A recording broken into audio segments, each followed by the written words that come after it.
Salve, salve! Estamos no ar, mais um episódio do Oração ou Evocação. Estamos na segunda temporada já.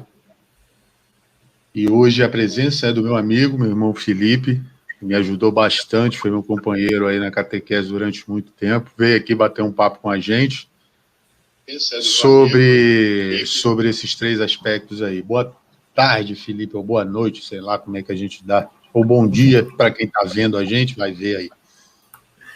Boa tarde a todos. Bom, aqui a gente... São 5 da tarde, né? Mas é muita alegria a gente poder ter esse bate-papo, né, contigo, né, Gabriela? A gente teve aí uma convivência tão legal durante alguns anos nos trabalhos da catequese. E participar desse tipo de conversa, onde a gente fale de fé, onde a gente fale do humor, onde a gente fale de oração, é algo que eu sinto falta.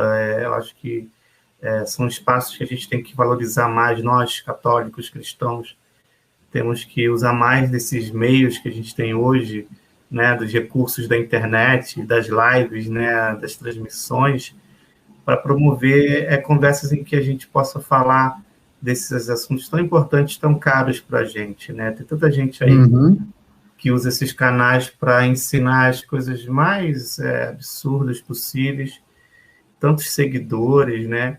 E a gente poder trazer um conteúdo que faça diferença na vida das pessoas, que pelo menos se divirta de uma forma saudável, né? Ensinando coisas legais e falando de coisas que nos edificam, já é uma grande diferença. Então, eu espero que essa nossa conversa possa trazer isso, né? Essa brincadeira, esse humor, e a gente contar nossos causos, nossas histórias, falar um pouquinho da nossa vida, compartilhando a nossa história, a gente falar um pouco de Deus para as outras pessoas, né? Falar um pouquinho do que a gente aprendeu, e é muito bom. Eu gosto muito disso. Bom.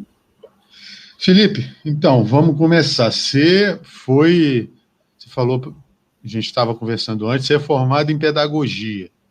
O que foi que te levou a esse lado? Tem moleque que quer ser jogador de futebol, tem outro que quer ser bombeiro, tem outro que quer ser policial e tal, mas o que o Felipe foi fazer na pedagogia? Eu estudei pedagogia por causa de uma freira, né? De uma irmã. Mas é uma história, assim, vou tentar dar uma resumida. Quando eu comecei a procurar o curso que eu queria fazer na faculdade, eu já tinha ali para os meus 19 anos, 18 para 19 anos, eu já estava pelo menos há 2 anos dando catequese. Eu dava catequese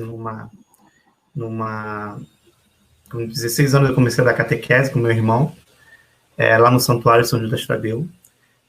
E nessa época também eu tinha uma casa, eu participava de um como voluntário, em uma casa que abrigava, era tipo um semi-internato, só de meninas, tinham 120 meninas nesse internato, que iam de 5 anos até mais ou menos, as mais velhas já estavam no ensino médio, então tinham ali 17, 16 anos.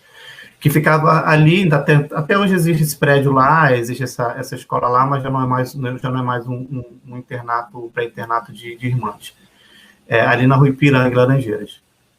E as irmãs que trabalhavam lá eram as irmãs do Bom Conselho, as mesmas que trabalham em algumas associações, em algumas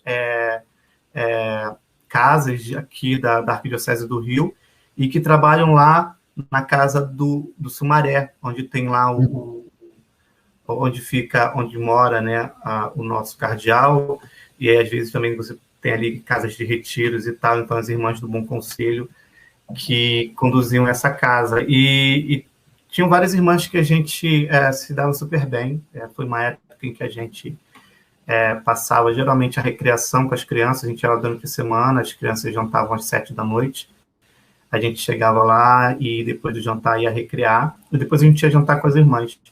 E num desses jantares que a gente tinha, depois que as crianças todas subiam, iam, né, se arrumar para dormir, eu estava conversando com uma delas e eu falei, eu estou indeciso do que eu vou fazer. Tanto que quando eu fiz vestibular, eu prestei para letras, porque eu achava que eu poderia ser professor, mas eu ainda não tinha entendido exatamente o que era pedagogia, então eu achava que letras ia ser uma carreira.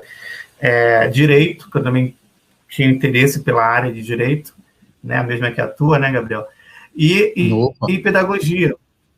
E na época da pedagogia, eu não sabia muito bem o que era. E essa irmã, que se chama irmã Clemens, até hoje, né, acredito que ela continua, né, lá na congregação, mas não mais lá nessa casa, ela falou: Felipe, você dá catequese já, você já está lidando com criança, você tem um jeito muito bom com criança, você tem paciência, você tem que fazer pedagogia. Eu falo: tá, mas o que é isso exatamente? O que eu vou fazer?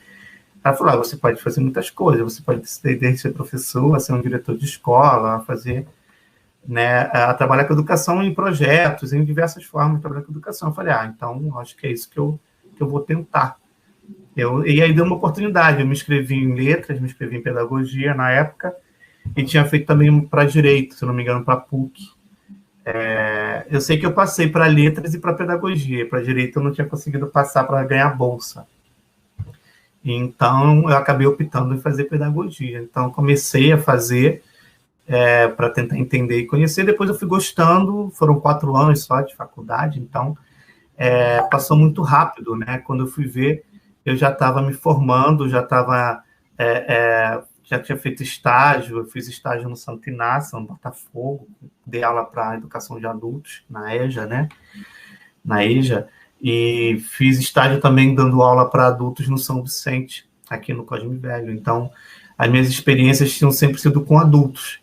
E no período que eu terminei a faculdade, né, eu já estava decidido ali a continuar trabalhando com a área de educação. Só que aí eu não me voltei para a escola, eu me voltei mais para a educação em empresa, porque eu já trabalhava em empresa, eu já trabalhava numa grande empresa, e aí dentro da empresa eu tentei arrumar ali onde é que a gente poderia trabalhar com treinamento, educação, e continuei minha carreira dentro de empresa, e continuei dando catequese também ao mesmo tempo, né? Eu acho que a catequese, ela satisfez muito um lado pessoal meu, de trabalhar com criança, trabalhar com jovem, e profissionalmente eu prefiro trabalhar em empresa, até porque eu achava que a empresa pagava melhor, né?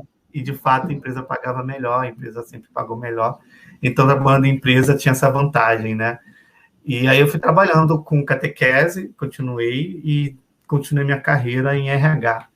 Então, foi uma ótima escolha, assim, eu sou muito feliz de ter escolhido essa área de educação, porque é uma área que ainda me realiza muito, né? Principalmente quando eu vejo que o que eu faço traz uma diferença na vida das pessoas. Quando eu trabalhava com catequese, eu percebia isso de uma forma muito forte. Eu sempre me emocionava muito quando eu terminava uma turma na comunhão e eu via aquelas crianças recebendo a comunhão, e alguma delas depois crescendo, e até hoje, como eu moro no mesmo bairro desde essa época, eu moro aqui na mesma rua, eu sempre encontro com ex-catequizandos meus que hoje já são pais, já têm filhos, já colocaram os filhos na catequese, e sempre que me veem falam: botei meu filho na catequese, lembra de mim, você foi meu catequista. E algumas pessoas que eu vejo que tiveram, de fato, sabe, assim, um encontro com Deus, tiveram uma experiência com Deus. E eu acho que a educação foi um caminho que eu escolhi. A educação na fé é um pouco diferente, né? Porque a educação na fé, eu acredito que não é exatamente não é uma aula, né? Não é uma educação formal, é uma outra forma que a gente lidar com a educação, mas que também me sinto muito realizado. Por isso que eu escolhi a educação. E até hoje eu continuo trabalhando com isso, e eu continuo tentando fazer isso se tornar realidade, sabe? Fazer a diferença na vida das pessoas.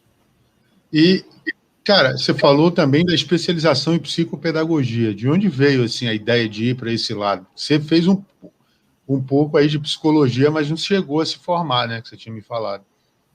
Na verdade, eu fiz psicologia para me entender um pouco, né? Tô brincando.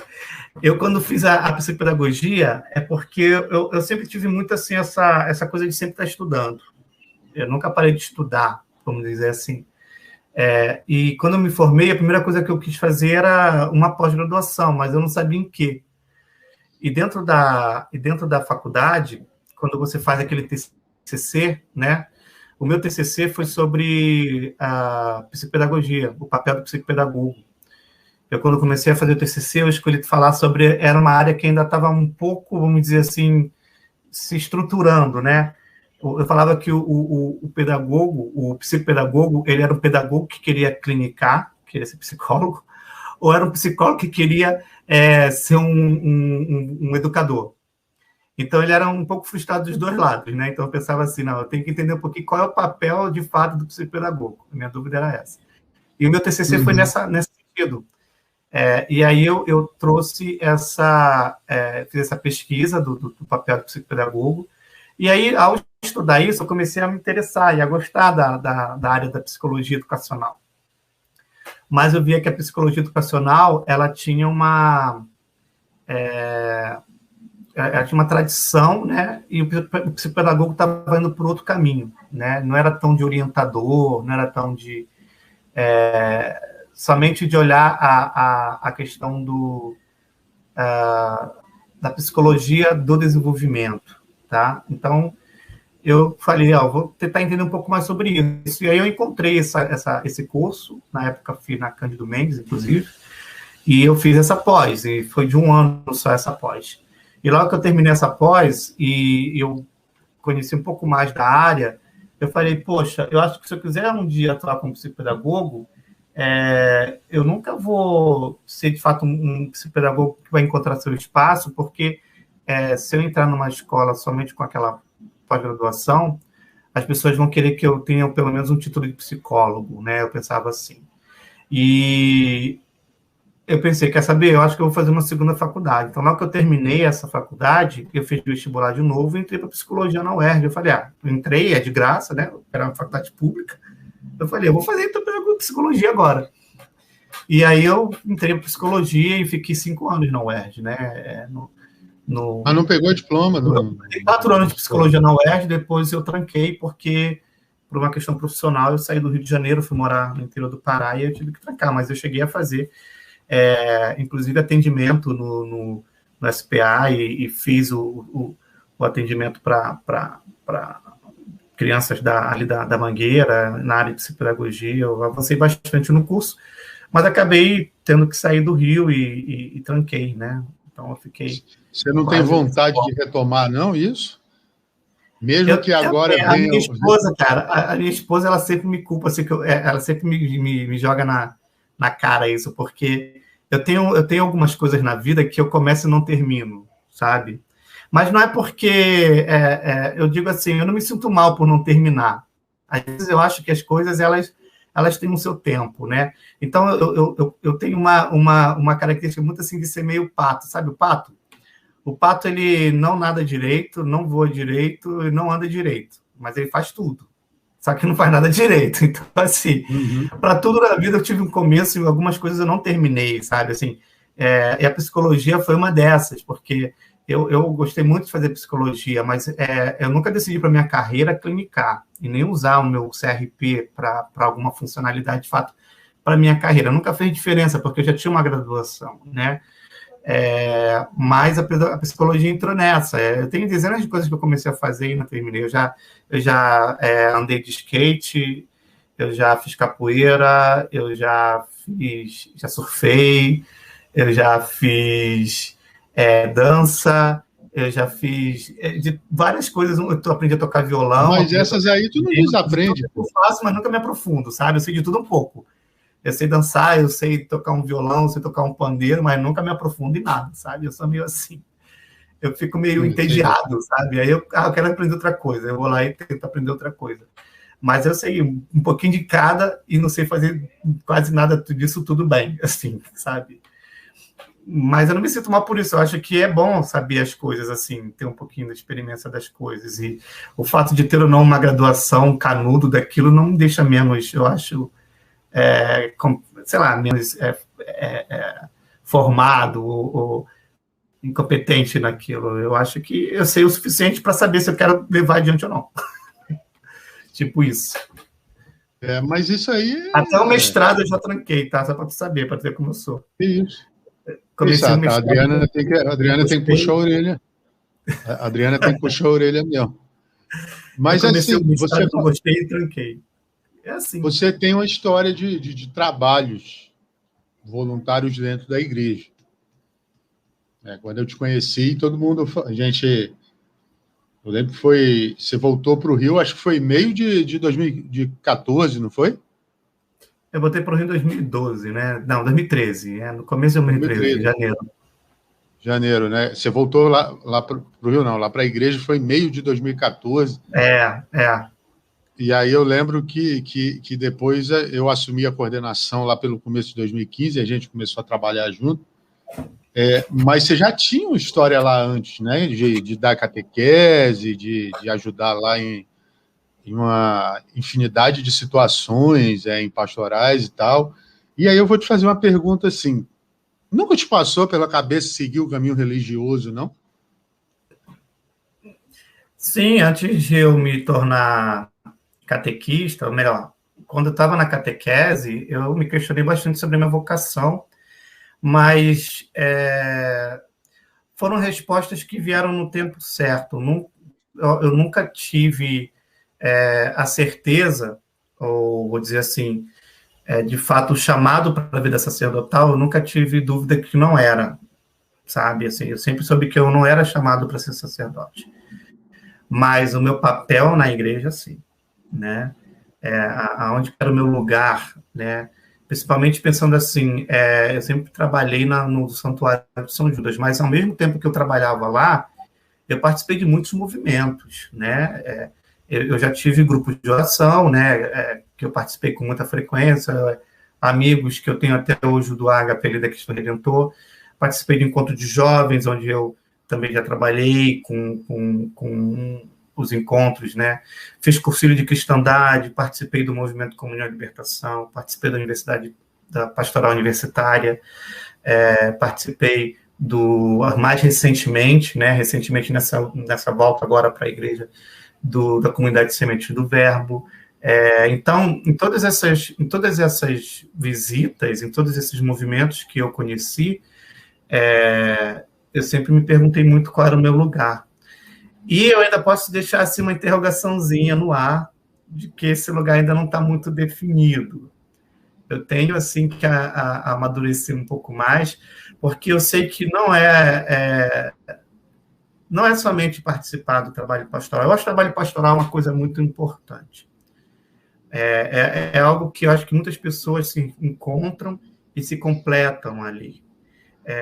Trabalhar na igreja, numa comunidade paroquial e na comunidade, né, de fé da sua paróquia é um caminho, né, que o Senhor nos dá, onde a gente pode construir a nossa fé. Mas a minha questão foi muito se Deus não queria ou não quer de mim um passo a mais, né? Dessas experiências que eu tive de trabalho, eu posso dizer que, sim, que os que foram muito significativos para mim foi principalmente os trabalhos missionários e os trabalhos com os pobres. Eu não trabalho com o pessoal da Semente do Verbo, eu já tive trabalho voluntário ali na casa ali da em São Cristóvão, o Centro da Divina Providência, eu acho o nome, eu não tenho agora certeza do nome, com moradores de rua. O pessoal da Toca de Assis, já tive também algum contato com eles. E os trabalhos que a gente teve e que eu tive até na própria capela que a gente faz ali na comunidade dos Guararapes, tem uma capela aqui do Santuário de São Judas e eu há um tempo atrás estive ali animando a capela, né, fazendo um trabalho ali um pouco mais missionário, fora somente desse muros da paróquia. Então eu penso que Deus ainda quer que eu pegue esses meus dons, esses talentos, essas coisas que eu aprendi e tente e coloque isso à disposição em mais outros trabalhos, mas eu ainda não sei como exatamente. Acho que eu já tenho 43 anos e eu sou desde os 14 anos que eu estou nessa caminhada de fé. Eu digo desde os 14 anos porque eu recebi minha primeira comunhão com 14 anos. E foi um pouquinho mais velho. E quando eu recebi minha primeira comunhão, foi um dos dias mais felizes da minha vida. Eu lembro que naquele dia se eu não me engano, foi 24 de novembro de 1993. Eu acordei umas 6 da manhã e eu fui para a sala. Eu sempre fui muito ansioso, tá? E eu estava muito ansioso para receber a primeira comunhão. Eu tinha feito um retiro com a minha turminha, que eram só 7 pessoas, na casa da nossa catequista. E aquilo foi me gerando uma ansiedade. No dia da primeira comunhão eu fiquei muito ansioso. E eu lembro que a minha mãe fez uma roupa que eu fui todo de branco, parecia um médico, um pai de santo, que eu tô achando melhor, mas eu fui todo de branco, meu sapato, calça, blusa. E era um dia muito quente, estava muito quente, já era verão no Rio. E eu fiz a primeira comunhão, e quando eu saí da igreja, eu tive uma sensação real de que eu estava flutuando. É uma coisa assim, foi muito forte. Estado de graça. E quando eu tive aquela presença, né, aquela sensação, aquele estado de graça, de que eu podia sair dali e poderia fazer qualquer coisa por amor a Deus, qualquer coisa, eu faria qualquer coisa. Se faz assim, se joga no penhasco, eu me jogava. Tão forte foi aquela experiência. E eu acho que até hoje eu continuo vivendo a minha vida tentando sentir aquilo novamente, ou entender aquilo novamente, porque eu digo com bastante certeza assim, eu sei que a fé para mim, ou a experiência com Deus para mim, ela não eu não dependo, eu não exijo de Deus uma experiência, uma questão emotiva disso, uma presença emocional disso. Eu digo que aquela experiência da primeira comunhão foi uma experiência em que eu tive a certeza de que Deus existe. Né? E hoje eu continuo, até hoje, buscando dar resposta a essa presença de Deus. Por isso que eu falo assim, experimentar de novo isso não seria através a minha busca, mas é entender assim, como é que eu respondo a isso. Porque eu acho que só aquele momento da primeira comunhão já justifica tudo que eu fiz até hoje, sabe? Nenhum sacrifício para mim foi grande, nenhuma coisa assim foi absurda, não tenho nenhuma dívida com Deus no sentido assim, de cobrar Ele de qualquer coisa que eu tenha feito. E tudo isso porque naquela primeira comunhão eu pude ter a experiência, um pedaço do gostinho do céu, e eu falo para ele assim, Senhor, eu só quero poder chegar a sentir isso de novo depois que eu morrer. Eu só quero me encontrar contigo de novo. Não precisa nem ser nessa vida, mas se de novo eu me encontrar contigo, todo sacrifício, toda a luta se mantém forte. Então, assim, a minha vocação, ou o meu chamado, veio da minha primeira comunhão. Se confirmou na minha crisma. Né? E depois da minha crisma, eu posso dizer que Deus foi moldando isso. Porque até a minha crisma eu não sabia muito bem quem era Deus. Tem gente falando aqui que lindo a sua experiência. Falou que a Bianca, que ela é até catequista lá da Santa Mônica, e aí ela está assistindo aí, diz que fez aos 9, 10 e não tem muita memória. A minha também foi aos 14. Interessante isso, né? E aí vendei a crisma já, fiz nos 15. E é de fato uma sensação assim que, sei, como você falou mesmo assim, né? Mas eu acho melhor ainda. É uma presença que marca tão forte. Eu penso que quando Jesus encontrava com algumas pessoas no caminho, e isso tem muita passagem no Evangelho que eu leio, e eu consigo me colocar naquela passagem, porque eu vejo assim, Jesus passava pela beira do caminho chamando os apóstolos, né? Virou para um deles e virou para Pedro, para André, que estavam pescando, né? Deixem suas redes e me sigam. E eles largaram tudo e foram atrás dele. Quando eu vejo essa expressão, né, largaram tudo e foram atrás dele, eu me lembro da minha primeira comunhão. Porque eu acho que eles tiveram a mesma... Eles viram Deus. E eles falaram assim, quem é esse cara? Não sei quem é. Esse cara apareceu aqui e falou, larguem tudo e me sigam. E eles não queriam saber quem é, porque a única coisa que eles estavam seguindo naquele momento era aquela presença, aquela graça que eles foram tomados.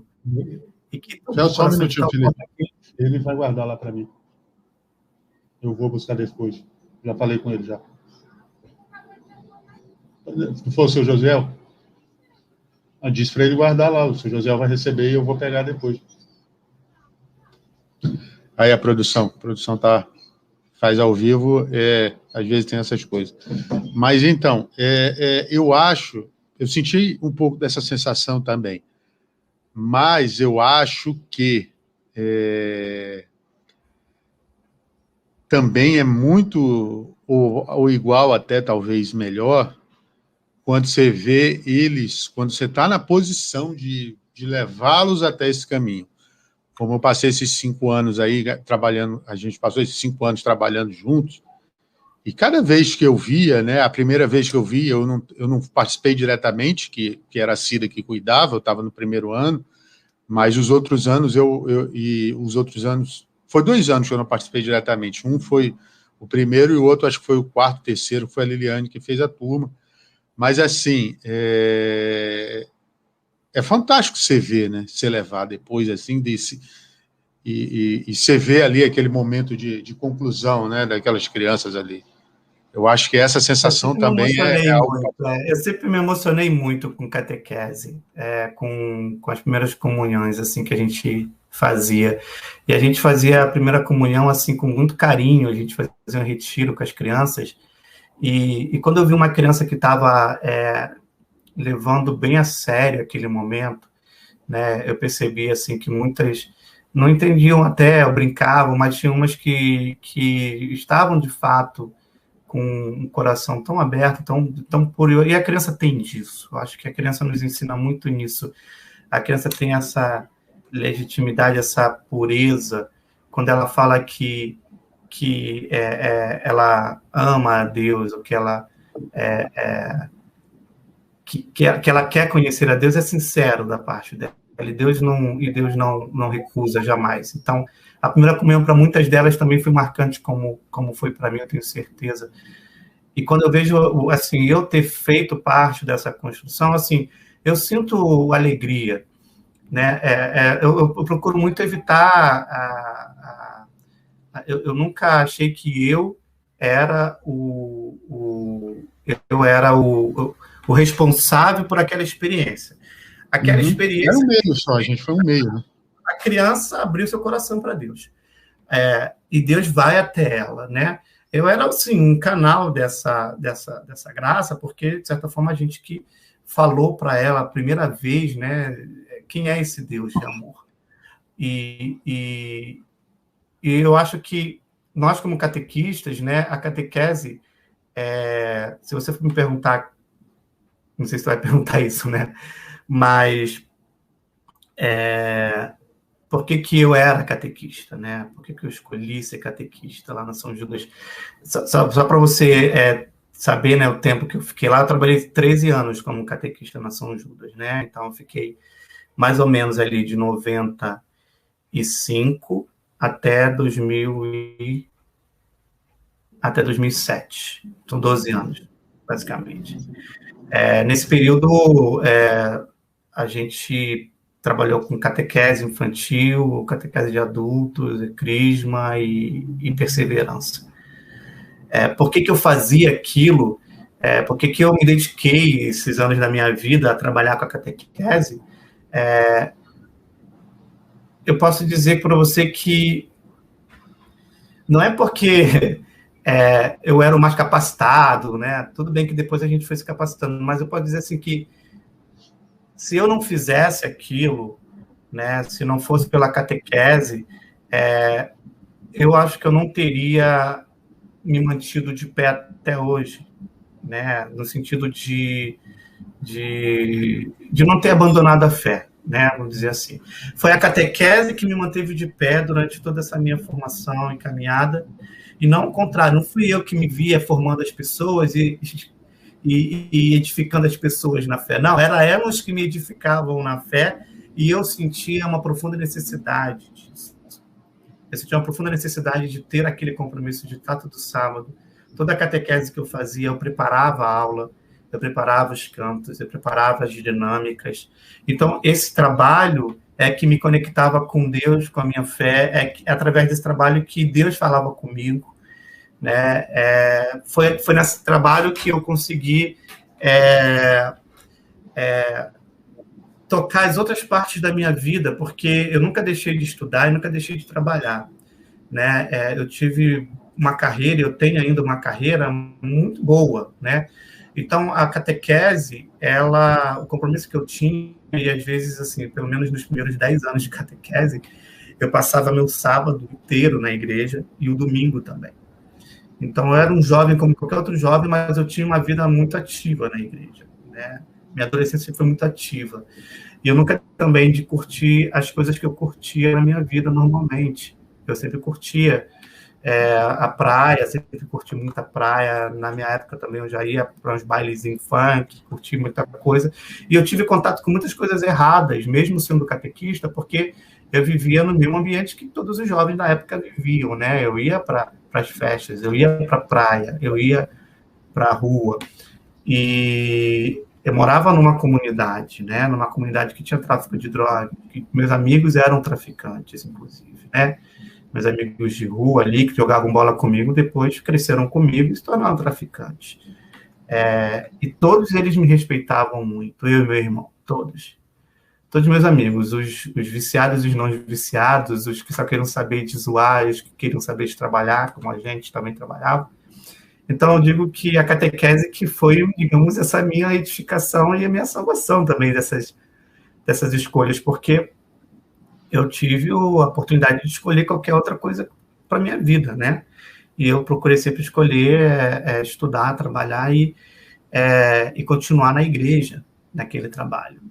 Então, apesar de ter feito também, né, digamos, essas escolhas erradas, porque nunca me poupei de sair, de zoar, mas também nunca precisei usar drogas, nunca fumei maconha, nunca precisei minha mãe me levar na delegacia, nunca precisei minha mãe me buscar no hospital porque eu estava com alguma overdose com alcoólico, não me embriaguei de cair na rua, de passar vergonha, nunca precisei de nenhum subterfúgio, porque, digamos assim, o que me alimentava sempre foi Deus.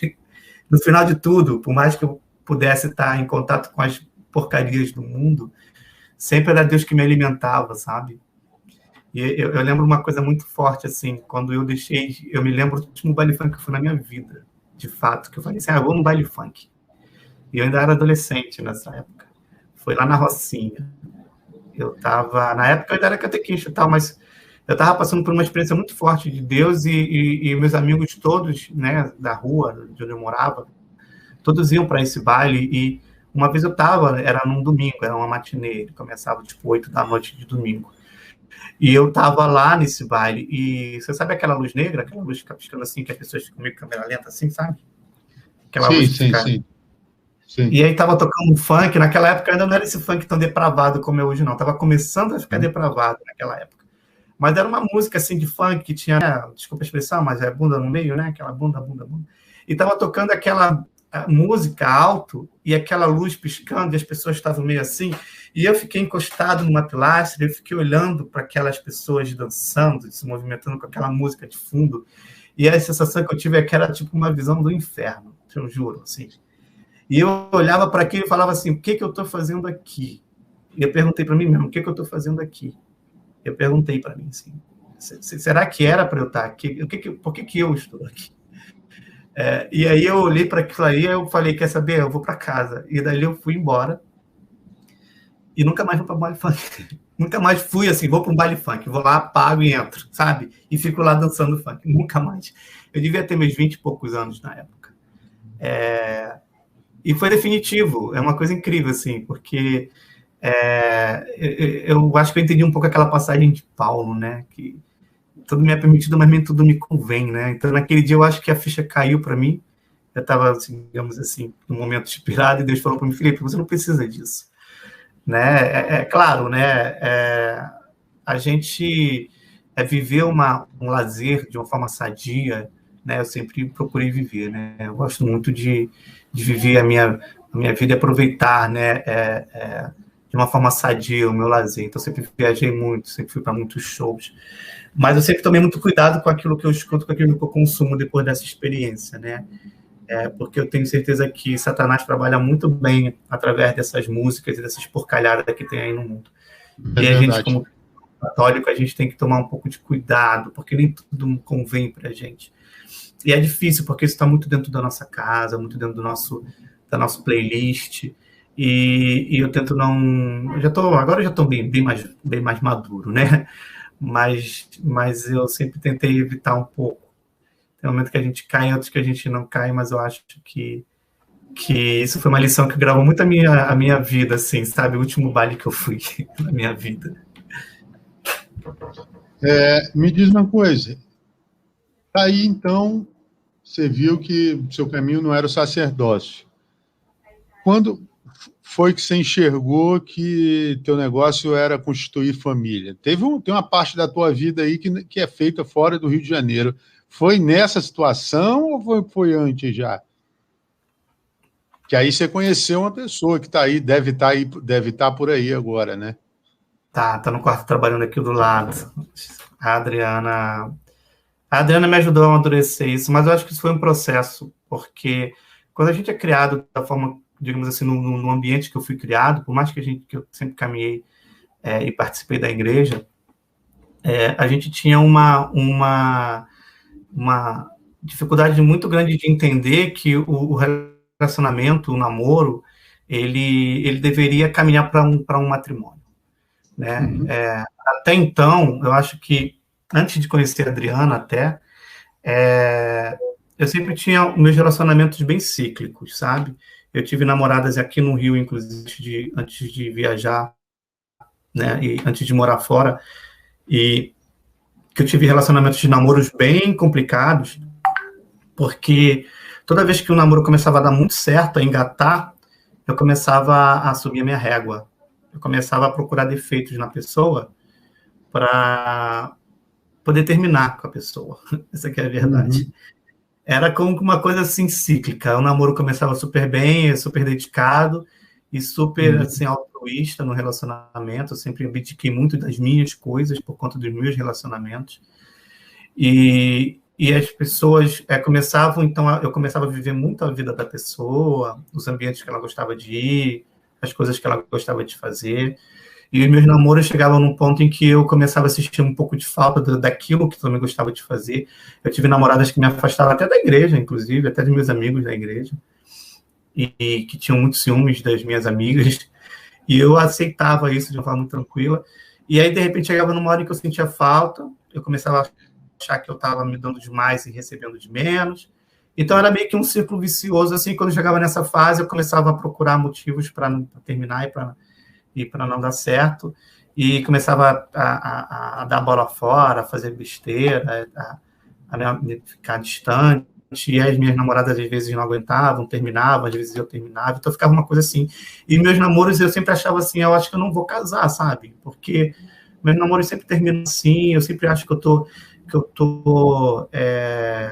me dando demais. Será que não era para eu ser, então, uma pessoa casada? Será que não é para eu ter uma família? Será que é para viver solteiro? Não sei. Será que...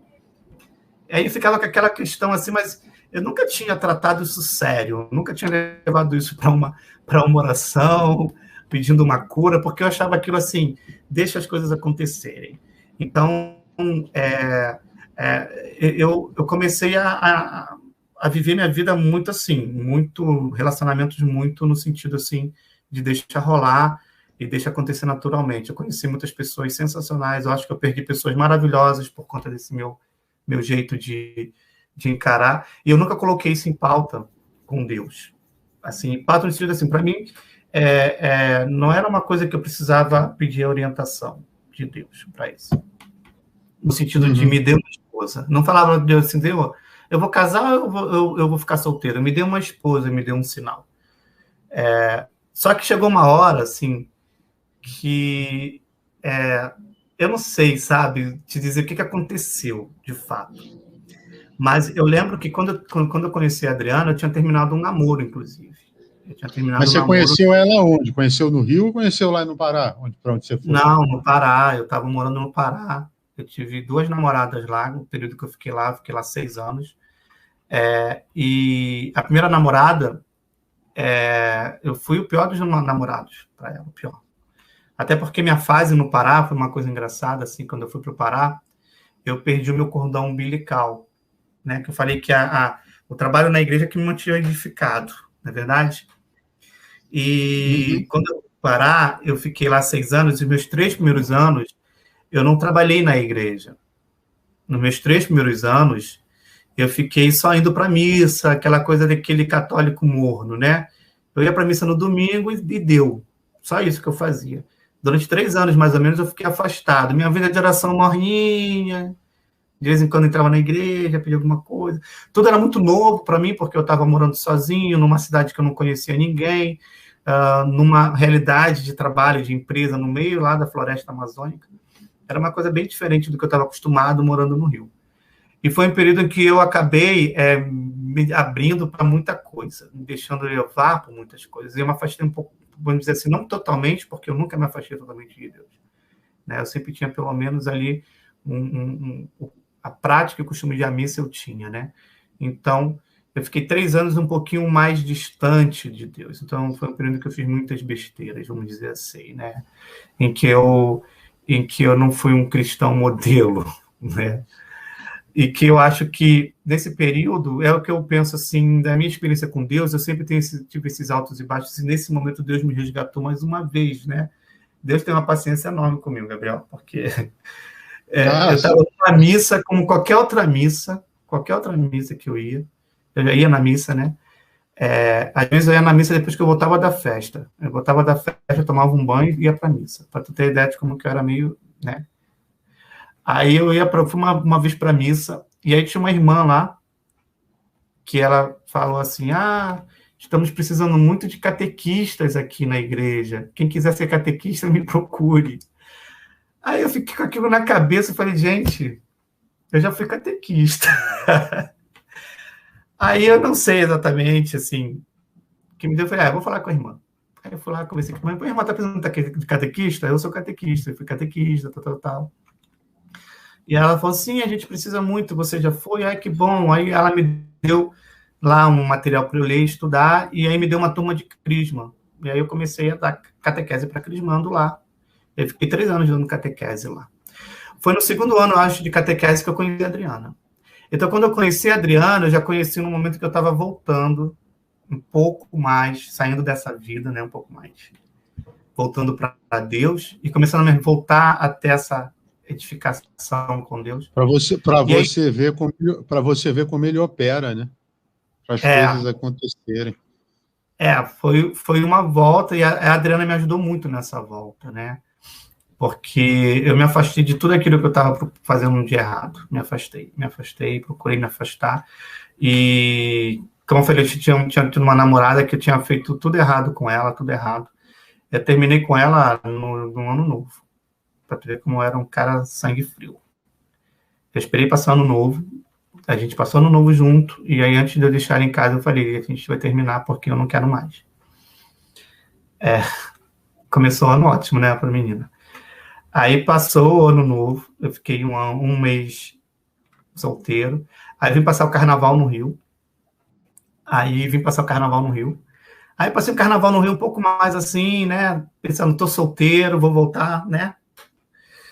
Só que Deus estava com alguma coisa armada para mim. Quando eu voltei do carnaval do Rio, eu conheci a Adriana numa formatura, era uma formatura de ensino técnico, eu trabalhava na Vale, aquela mineradora, né, e eu era o representante da Vale, eu formei a mesa, né, foi um dos que formaram a mesa de formatura. Eu sempre participava dessas formaturas porque a gente era parceiro da escola, e eu representava a Vale, e eu ia lá, falava com a turma, dava uma mensagem, e nesse dia que eu fui para essa formatura, o pessoal uma das diretoras lá da escola convidou a Adriana para ir para a festa, né, que a gente fazer uma festa com tudo, buffet e tal. E a Adriana apareceu lá, linda,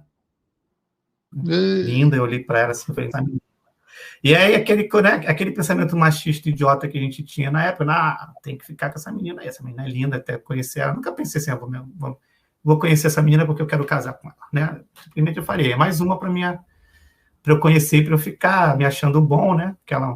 Só que não, né? Quem me deu, né, a rasteira foi ela, porque quando eu conheci a Adriana, eu já tinha 2 meses que eu tinha terminado, né, um outro namoro, e eu tava falando para mim que eu não queria namorar ninguém. Eu queria só pegar, só ficar, aquela coisa toda, né? Não quero me comprometer agora. Já saí do namoro, não deu certo, foi uma boa pessoa também, não foi legal. E aí, quando eu conheci ela, eu falei, né, pô, vamos ficar então, de que lá, ela falou, não, comigo não é assim não, eu só se namorar comigo, eu não sou de ficar, né? Aí ela não está vendo isso não, né, Felipe? Eu Hã? passei o link para você, espalhar para o pessoal aí, mas ela não está vendo isso não, né? Acho que não, ela está trabalhando agora. Ela está no trabalho. E assim, foi quando eu conheci ela e ela me falou, não, só se for namorar, eu falei, tá bom. Falei, e eu me lembro de eu ter colocado isso foi acho que foi uma das poucas vezes que eu coloquei isso em oração. Porque eu falei para Deus, Senhor, eu vou voltar a namorar, mas eu só volto a namorar agora se for para casar. Eu não quero mais criar aquele ciclo vicioso de, né, eu já estou ficando velho, eu só namoro agora se for para casar. E eu falei isso, digamos assim, no meu íntimo, eu trouxe isso, não, agora só se for para casar. Eu não trabalho. Não trabalhamos mais com ficar. E eu falei com ela, tá bom, vamos namorar, então. E eu pedi ela em namoro, formalmente, para a família dela, inclusive. Eu pedi ela em namoro.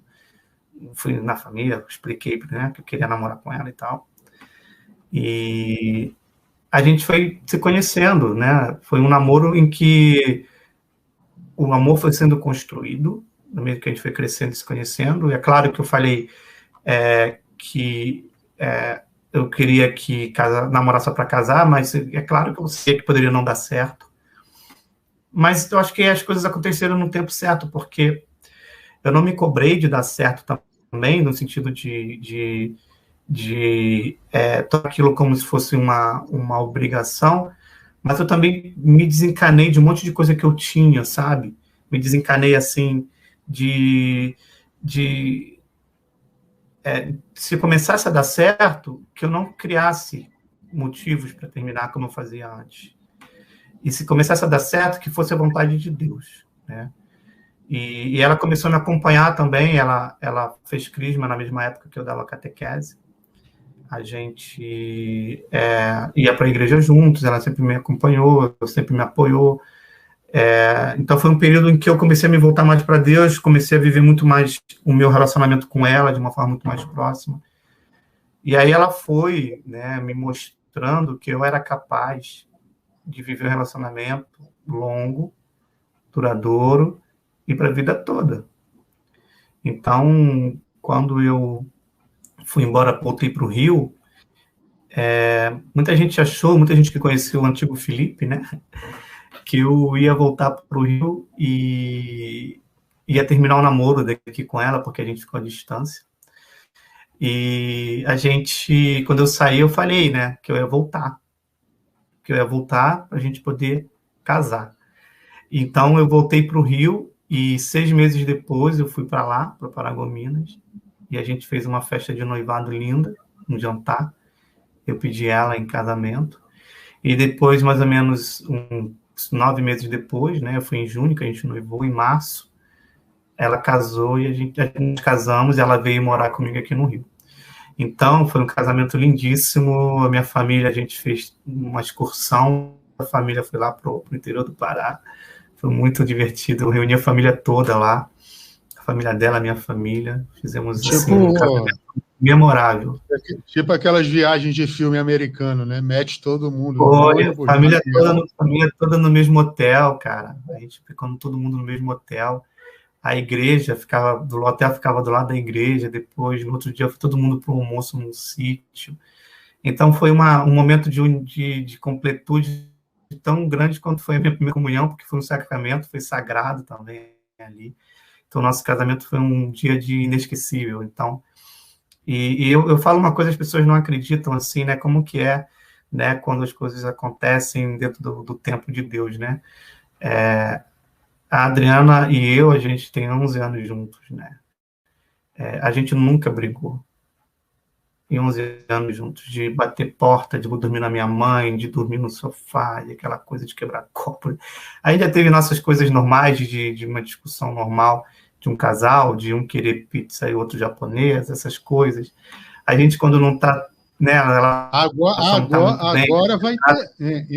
agora vai ter isso mesmo. Agora vai ter que tá, né? né? Agora ela E está... se não levar, já sabe. Eu não sei se eu posso falar isso ainda não, tá? Assim, em live, não. Agora vai ter mesmo, se prepare. Mas a gente nunca teve esse tipo de briga. Nossa casa, nosso lar, a gente, claro, só foi morar junto depois que casou, claro, né? Então a gente sempre teve essa... tudo que a gente, né, construiu, né, e tudo que a gente fez sempre foi numa harmonia, numa relação tão de troca, tão de cumplicidade, tão de conversa, sabe? Então, eu não tenho dúvida, assim, né, que foi um grande presente de Deus, eu não tenho dúvida de que foi no tempo em que Deus foi me preparando para isso, porque às vezes eu tenho uma sensação, assim, isso é verdade, de que tudo que a gente vive, né, na nossa história, ela vai construindo, né, ela vai nos alicerçando, e o momento de virada de uma chave é uma coisa muito rápida, quando você já começou a coletar aquelas experiências. Então, quando eu conheci a Adriana, o momento que eu tive de virar uma chave e dizer assim, a partir de agora eu vou namorar para casar e vai dar certo, com a graça de Deus a gente vai dar certo, não foi imediato, né? Foram anos de erros e acertos, de escolhas erradas e de escolhas certas, e de maturidade e de entendimento da vontade de Deus. Então, quando eu olhei a Adriana, eu posso dizer assim que eu percebi que era o momento certo, porque uma vez me sinalizou, é essa daqui, Felipe, vamos lá, agora parou a palhaçada. E aí eu me desconectei. Eu acho que foi a mesma coisa que aconteceu no dia que eu deixei nunca mais ir para Marifunk, ou mesmo dia em que eu fiz tantas outras coisas em que eu falei, cara, acabou, eu acho que a partir de agora não tem mais motivo para viver isso, para ser assim. E Deus foi me construindo essa personalidade, essa atitude, essa perseverança, sabe? Tem muitas coisas na minha vida que eu tive um momento que foram marcantes, mas porque foi um momento que eu estava maduro para virar a chave, para tomar essa decisão. Então, eu acho que isso tem um pouco a ver muito com o que a gente vai falar um pouco hoje de protagonismo, né? Na nossa fé, a gente também, Deus conta com a gente. Deus, ele nos dá os sinais, ele nos revela e nos mostra, mas a gente precisa, né, trazer o pão e o peixe para ele multiplicar, a gente precisa ir até o lago do Celular para lavar o rosto, a gente precisa, né, levantar e pisar e dar o primeiro passo para poder caminhar nas águas. Então, a gente tem momentos na nossa vida que a gente tem que parar de brincar com Deus também. A gente fala para Deus, Senhor, chove, mas a gente não sai com guarda-chuva, sabe? A gente fala, Senhor, eu quero alcançar essa graça, mas a gente não se posiciona diante daquilo, a gente não... Eu acho que Deus me ensinou um pouco sobre isso, né? Tem coisas que são no tempo de Deus, mas quando o tempo de Deus chega, a gente tem que tomar uma atitude. A gente não pode Então, brincar com Deus. falamos aqui do discernimento vocacional. Acho que quem vê, eu recomendaria isso, até já mandei, mas tem uma lição muito bonita. Agora vamos para a parte da oração.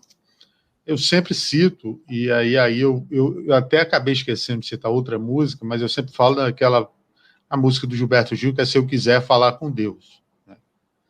Eu até botaria ela aqui, mas o ECAD pode bater aqui em casa, e aí o dinheiro para pagar direito autoral, o YouTube dá strike na gente. Então. Pega meu violão, a gente canta aqui. Sim, e é uma música que fala assim, justamente da pessoa não se desesperar, né?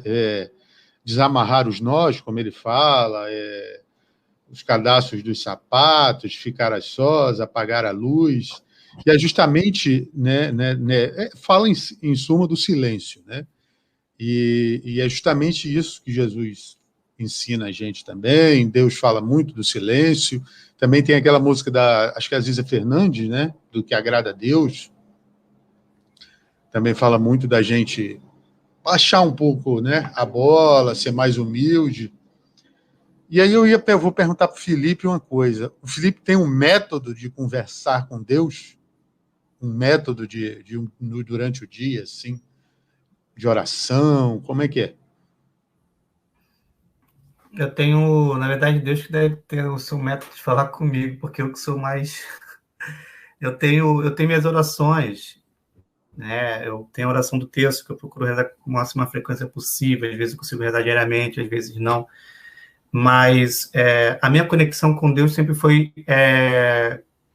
hiper hiperlinkado, sabe? Não é somente um momento da oração do terço, mas é estar atento a tudo que acontece à minha volta. Eu sempre tive como um santo de devoção, desde a minha adolescência. Primeira vez que eu vi um filme sobre a vida dele, eu tinha, eu acho que 13, 14 anos, que foi uma peça sobre Francisco de Assis. E a coisa que eu mais gostava no Francisco é que ele conseguia enxergar Deus em toda a criação. Eu sempre fui uma pessoa que eu tenho uma veia muito aventureira. Eu sempre gostei muito de explorar, fazer trilha, de ir para a cachoeira. E toda vez que eu ia para a cachoeira e tomava um banho de água gelada, toda vez que eu ia para uma trilha, chegava no final e via aquela visão do horizonte. Por isso que eu amo o Rio de Janeiro, porque tem vários lugares e consigo experimentar isso. Eu tinha uma experiência com Deus ali, eu percebia Deus naquela criação, sabe, naquela água gelada, naquela beleza da natureza. Quando eu trabalhava com as crianças, como eu conseguia perceber Deus nas crianças, cara? Como era você falar de Deus para a criança te dá uma resposta que você não ficava olhando assim para a cara dela e pensava, cara, essa criança falou isso, mas não foi pela inteligência pura dela, não é possível, né? A pureza e a inocência dela foi um campo em que Deus trabalhou ali, e ele falava muito para mim, através das crianças. Eu consegui também ver Deus através, inclusive, do pecado, que é a ausência de Deus fala de Deus para mim. Quando eu estou vendo, quando eu presencio situações, inclusive, que a gente vê numa TV e tal, eu percebo, nossa, como que faltou para essa pessoa Deus, né? E eu não tenho como não lembrar de Deus nesse momento e pedir por aquela pessoa, pedir por aquela situação, porque é um momento em que eu penso logo, né? Meu Senhor e meu Deus, sabe? O que foi isso, né? Por que isso aconteceu, né? Para que, né, isso está acontecendo nessas situações? Eu lembro muito de Deus. Então, eu acho que o método que eu tenho de falar com Deus é estar atento a todos os sinais que Ele me dá, onde Ele está e onde Ele está faltando. E eu sempre procurei ter uma intimidade muito grande com a Eucaristia. São dois grandes... Você tem, né? E você tem, desculpa te interromper, e você tem mesmo que hoje você exerce uma função que eu acho que, assim, fora de catequese, para mim, é das mais bonitas, que é ser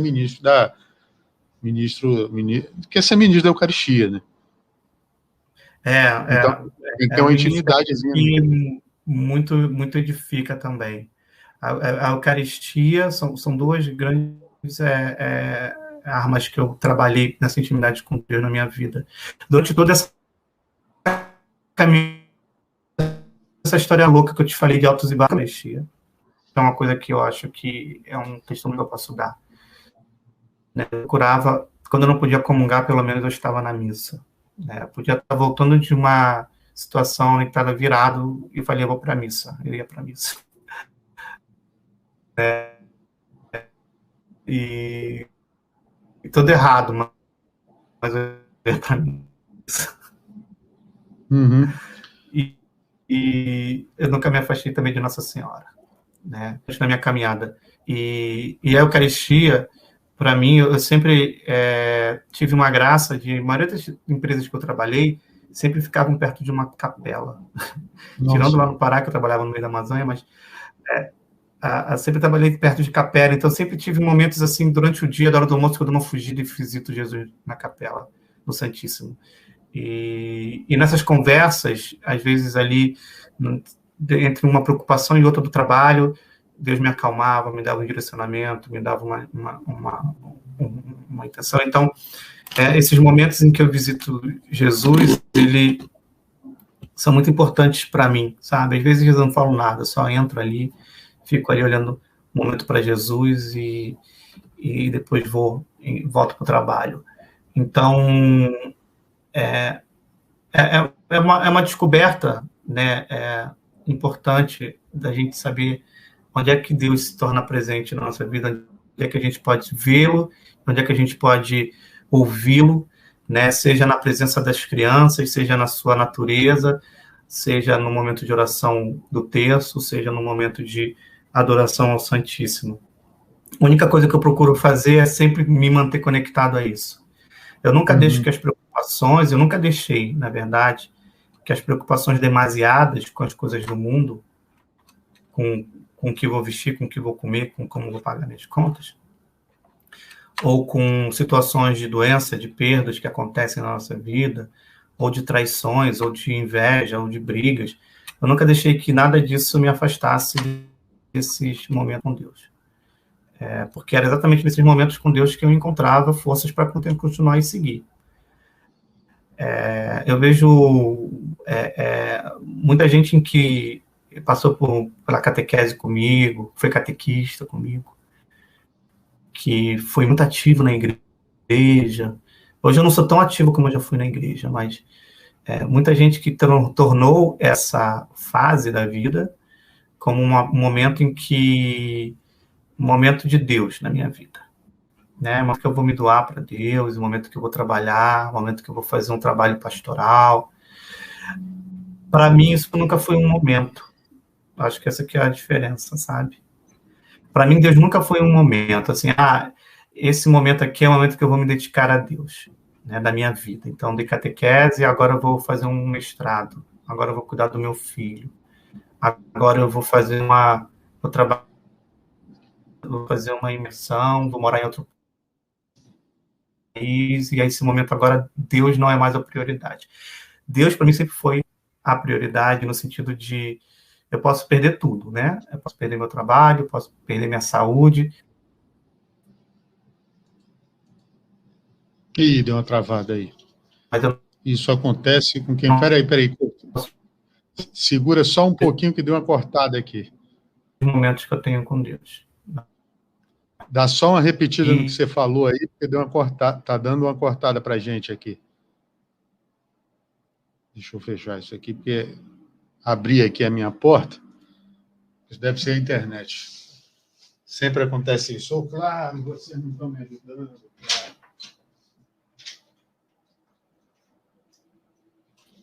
Eu voltei aqui. Voltei. Acho que agora vai funcionar. Pronto. É porque eu mudei aqui. Minha irmã mudou aqui, aí mudou para o provedor de internet, está horrível. Alô, claro, vamos melhorar o serviço aí. Pode continuar.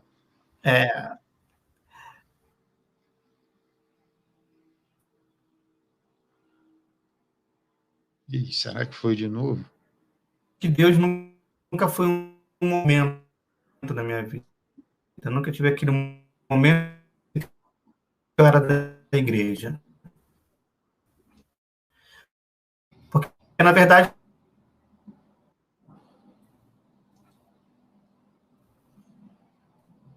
Opa! Agora travou de novo. Meu Deus do céu. Claro, tá de brincadeira comigo, rapaz. Tá conseguindo me ouvir? Vamos lá. Repete de novo aí, por favor. Alô? Tá metálica a voz, né? Tá picotando. Estão falando aqui. Gente do céu. Deixa eu voltar para outra rede aqui. Vambora. Desenrola esse carretel aí. Isso aqui não.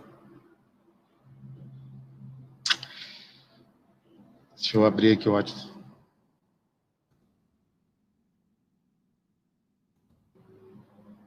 Caiu, o Felipe caiu.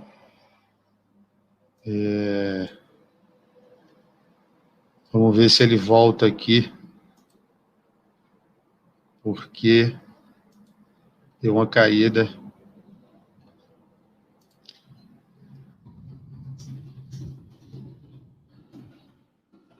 Ver se ele voltou.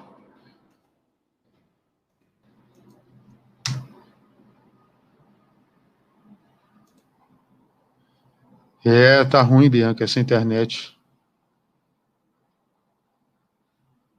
Tá ruim.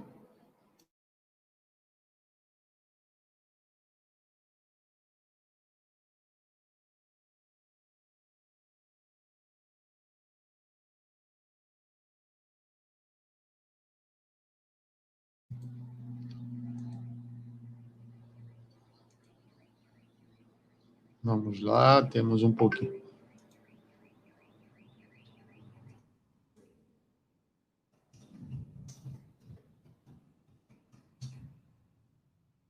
Estou conversando com ele aqui e a gente já volta. Tem 2 pessoas vendo aí. Aqui o Felipe de volta. Acredita, acredita? Não, mas aqui tá ruim também. Aqui tá ruim também. O inimigo trabalhando aqui para botar o sinal ruim, olha. Eu fiz uma sexta-feira que eu comecei no quarto, fui para a sala, fui para a cozinha, voltei para o quarto, e o pessoal dizendo: estamos conhecendo a casa do Gabriel, onde o Gabriel está passando o tempo. Gabriel. Mas você falava que Deus não é um momento, você estava falando para mim, para a gente aí. Eu acho que na minha vida Deus nunca foi uma fase, sabe? Pessoas tratando Deus como uma fase. Eu tenho muitas pessoas que eram fervorosas, pessoas que trabalhavam, assim, histórias de amigos que trabalhavam comigo, e que hoje praticamente são descrentes, né? Alguns que eram fervorosos católicos e hoje falam que encontraram Jesus na igreja evangélica. Então, no fundo, eu vejo que Deus ele nunca foi um momento ou um tempo na minha vida, nunca foi uma fase, um período da igreja, período que eu fiz minha crisma, que eu trabalhava na igreja. O trabalhar na igreja sempre foi o meio, mas a conexão com Deus, ela nunca deixou de existir. Ela sempre esteve presente. Ela sempre foi uma... E isso não é por conta de mérito meu, é porque Deus nunca desistiu de mim. Acho que o que eu sinto é isso.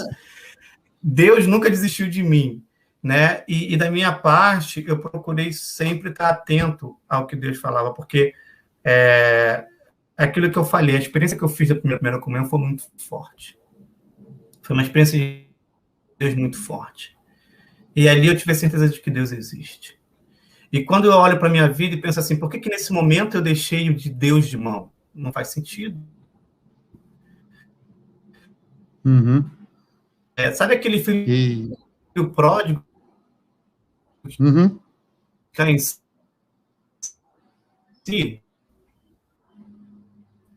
Sabe aquele filho pródigo que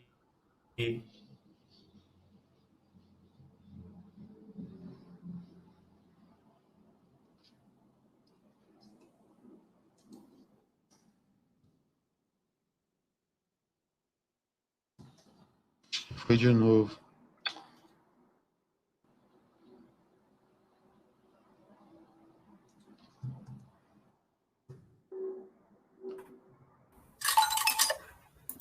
Consegue me ouvir? Agora sim. Essa internet está demais. Sabe aquele momento do filho pródigo cair em si, sabe? De que ele fala, pô, na casa do meu pai. Então, assim, a gente come a lavagem do mundo e às vezes a gente esquece. Esquece. Verdade. Aqui na casa do nosso pai a gente tem um banquete.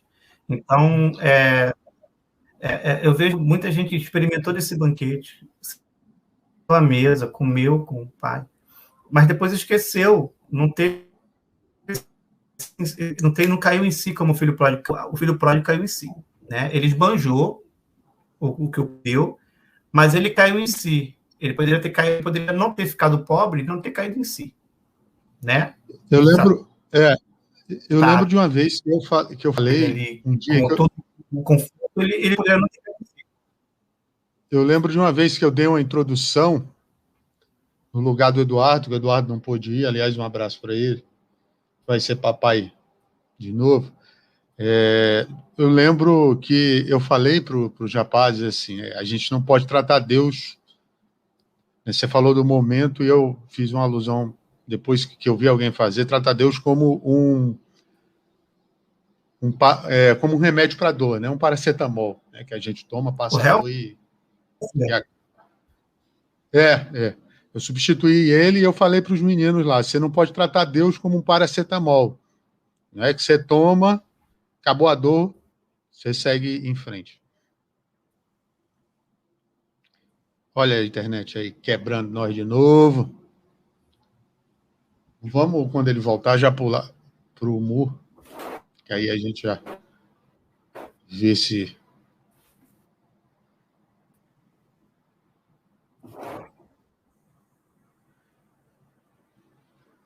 Ou...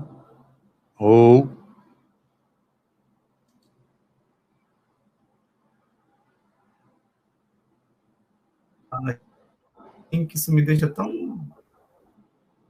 Sabe? Nossa.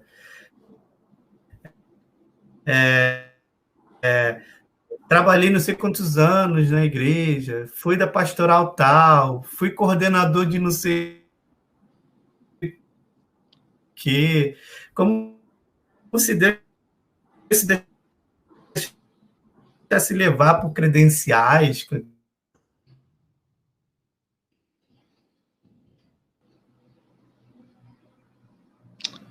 Ih, tá cortando. Caiu de novo. Ele voltar, a gente já pula para o humor. Nós tem 2 pessoas aí, a Bianca e mais um, acho que é o seu Hélio.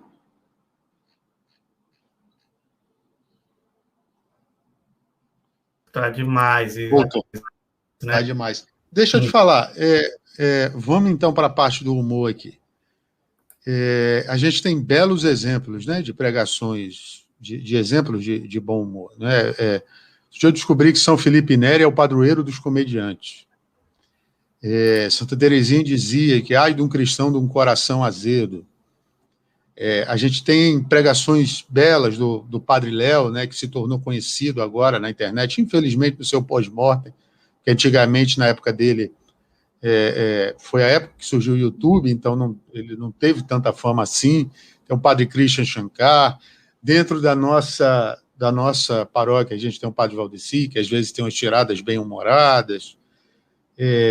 Vários santos deram exemplos. Jesus mesmo foi um bom exemplo de bom humor, né? E eu queria te perguntar, aliado ao que a gente já falou, cabe esse bom humor? Sim. Eu acho que o bom humor, o humor das coisas santas, né?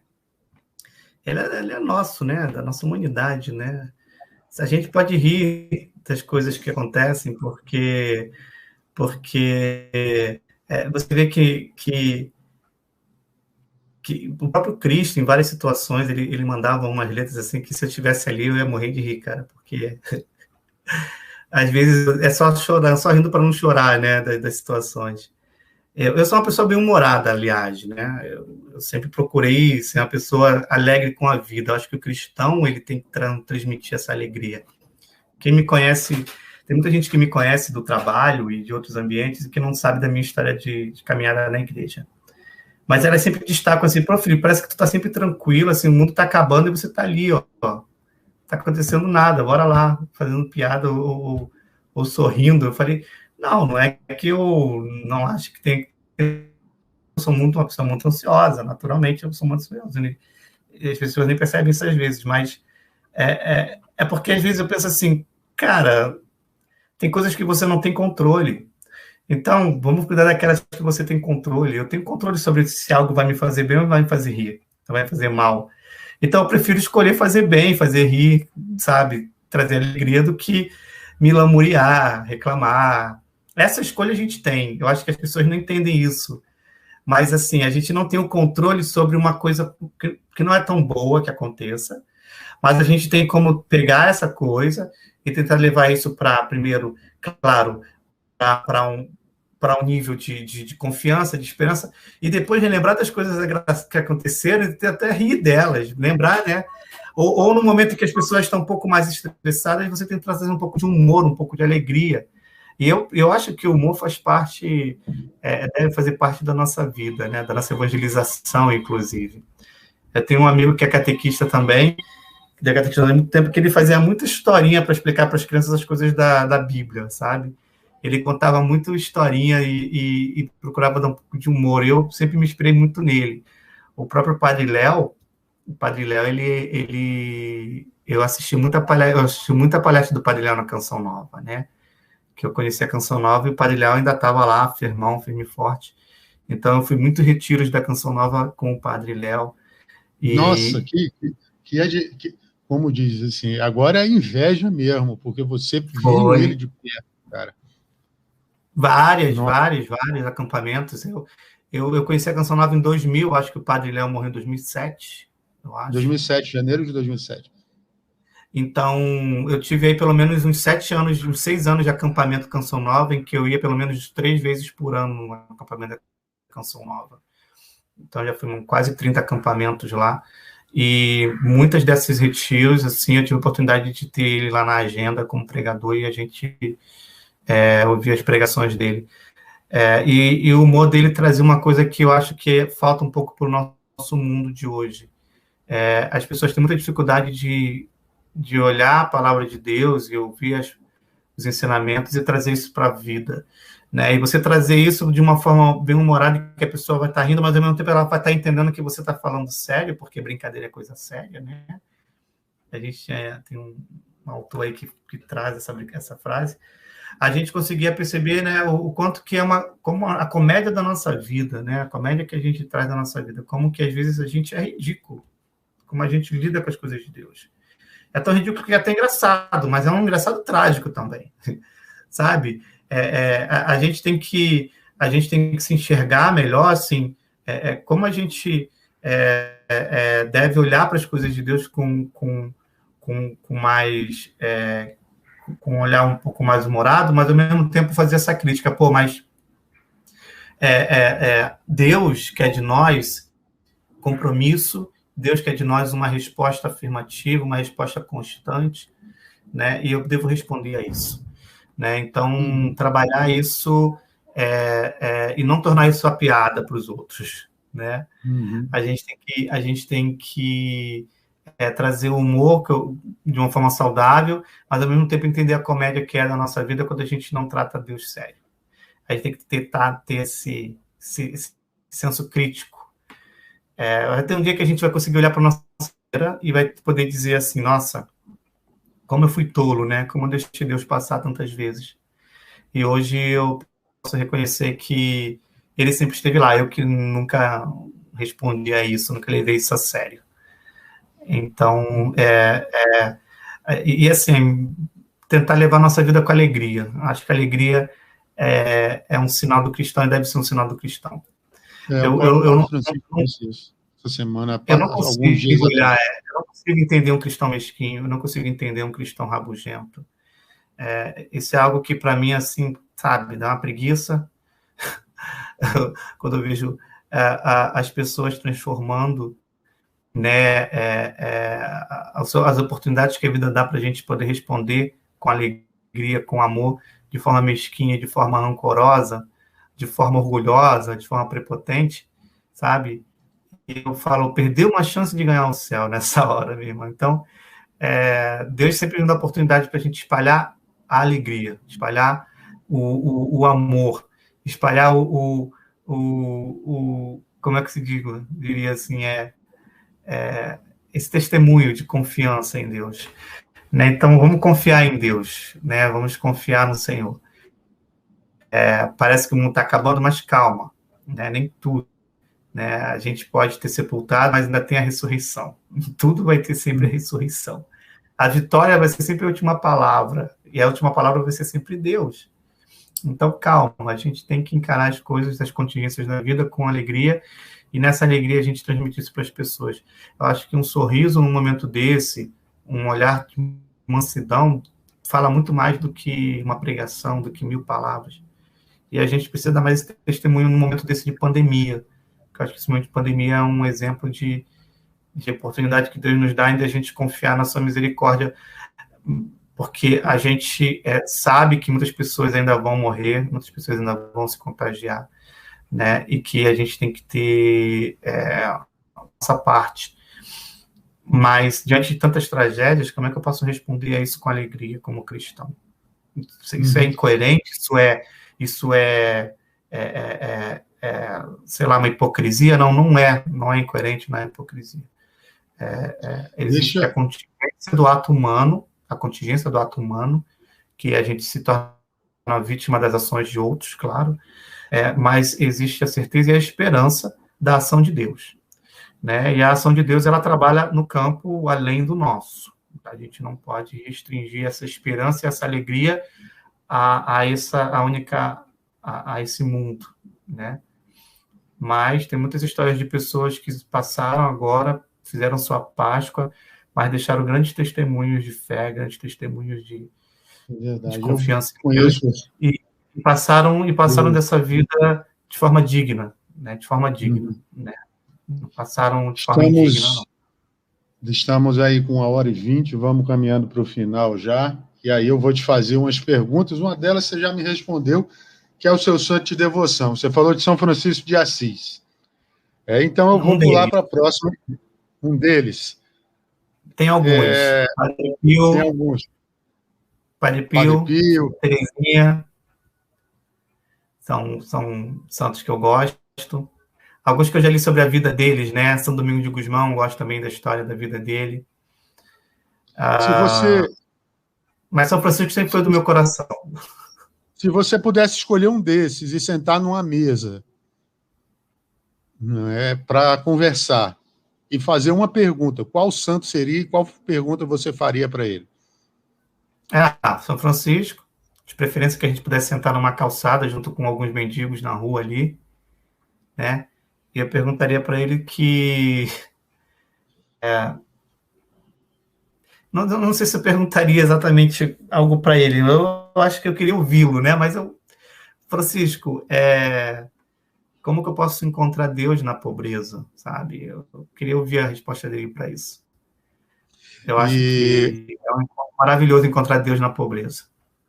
Nossa, demais, meu. A segunda pergunta é: o que você falaria para o Felipe que recebeu a primeira comunhão? O Felipe de hoje, com 43 anos, prestes a novos acontecimentos, o que falaria para hoje, para aquele Felipe de 14? Qual conselho você daria? Eu diria para ele ter menos preocupação com o que os outros iriam pensar dele e deixar que Deus guiasse ele, sabe? Porque acho que muita coisa que eu fiz que eu me arrependo, que eu poderia não ter feito, foi achando que aquilo tinha que ser feito porque era o que as pessoas gostariam de saber, dizendo de ser, sabe? Então, de querer ser igual a certas pessoas. Então, perdi muito tempo com essa besteira. Eu acho que quando eu deixei de ser isso, comecei a ser aquilo que Deus queria que eu fosse, comecei a ser aquele jovem, aquele adulto que Deus queria que eu fosse, foram os momentos mais felizes da minha vida. O projeto de Deus, quando se realiza na nossa vida, ele completa a gente. Então, toda vez que eu me sinto incompleto, eu sei que eu estou afastado de Deus. Mas quando eu estou completo, eu sei que eu estou seguindo a vontade de Deus. É isso. Antes da gente encerrar, a gente sempre faz uma oração, mas eu queria te agradecer a participação, a solicitude em ter atendido aí o convite. Muito obrigado. Deus abençoe você, Adriana, e enfim. É isso, Deus te abençoe também nesse trabalho, Deus te abençoe nesse projeto. É muito corajoso e o Papa nos pede que a gente tenha atitudes corajosas de evangelização, né? Que a gente seja inovador e a gente tem que transpassar esses muros. Vou compartilhar o link, espero que outras pessoas possam assistir, possam compartilhar, né, com a gente essa experiência. Tem mais... continuar a perpetuar. Tem mais aí, só para avisar o pessoal que vai assistir ou está ouvindo, que amanhã, né, não sei se hoje à noite, mas eu acredito que amanhã de manhã vai estar disponível aí no Spotify, que é o tempo que o YouTube leva para processar o vídeo, e aí a gente baixa e já joga no Spotify e nas ferramentas de podcast. Aí eu te mando o link depois. Maravilha. Maravilha. Aí vamos fazer então a oração final, Pai Nosso, Ave Maria, você puxa e eu te acompanho. Peçamos a bênção do Senhor sobre todos nós, todos os ouvintes, todos que nos assistiram, e todos aqueles que precisam da sua graça, da sua bênção nesse momento tão difícil de pandemia. Pai nosso que está no céu, santificado seja o vosso nome, venha a nós o vosso reino, seja a vossa na terra como no céu.